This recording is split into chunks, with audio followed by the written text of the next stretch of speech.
বিলাল আব্বাসকে নয়, এবার একেবারে নতুন একজন নায়কের সঙ্গে জুটি বাঁধছেন পাকিস্তানের জনপ্রিয় অভিনেত্রী হানিয়া আমির। আর এই খবর প্রকাশের পর থেকেই সামাজিক মাধ্যমে শুরু হয়েছে তুমুল আলোচনা। কারণ হানিয়ার নতুন নাটক ফানার জন্য প্রথম পছন্দ ছিলেন বিলাল আব্বাস খান, কিন্তু ব্যস্ত শিডিউলের কারণে শেষ পর্যন্ত তিনি এই প্রজেক্টে থাকতে পারেননি। आज तक तू लोगों के सामने घुटनों में बैठा हूं मैं, तुम हमारे बाबा। এরপরে নির্মাতারা বেছে নেন তরুণ অভিনেতা নামির খানকে। এখন প্রশ্ন একটাই, হানিয়ার সঙ্গে এই নতুন জুটি কি দর্শকদের মন জয় করতে পারবে? ইতিমধ্যেই নাটক প্রেমীদের মধ্যে কৌতূহল তুঙ্গে। অনেকেই অপেক্ষা করছেন পর্দায় হানিয়া আর নামিরের রসায়ন ঠিক কতটা জমে ওঠে সেটা দেখার জন্য।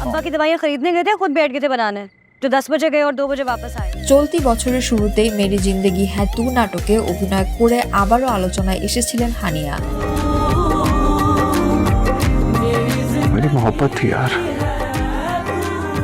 मेरी जिंदगी थी वो। এবার ফানা দিয়ে সেই জনপ্রিয়তাকে আরো বড় জায়গায় নিয়ে যেতে চান তিনি। অভিনয়ের বাইরেও হানিয়ার জনপ্রিয়তা এখন আকাশ ছোঁয়া। শুধু ইনস্টাগ্রামেই তার অনুসারীর সংখ্যা 2 কোটির বেশি। তাই নতুন এই জুটিকে ঘিরে প্রত্যাশাও অনেক। लड़ना तो मुझे चाहिए, मेरी नहीं कर रहे। এখন দেখার বিষয়, বিলালকে মিস করবেন দর্শক, নাকি নামির খানই হয়ে উঠবেন হানিয়া আমিরের নতুন অনস্ক্রিন সুপারহিট সঙ্গী। আপনার পছন্দ কোন জুটি, হানিয়া বিলাল নাকি হানিয়া নামির? কমেন্টে জানাতে ভুলবেন না। ভিডিও ভালো লাগলে লাইক, কমেন্ট এবং শেয়ার করুন, এবং এমন আরো ইন্টারেস্টিং কন্টেন্ট পেতে চ্যানেল ওয়াশিংটন বাংলা এন্টারটেইনমেন্টে এক্ষুনি সাবস্ক্রাইব করুন। entertainment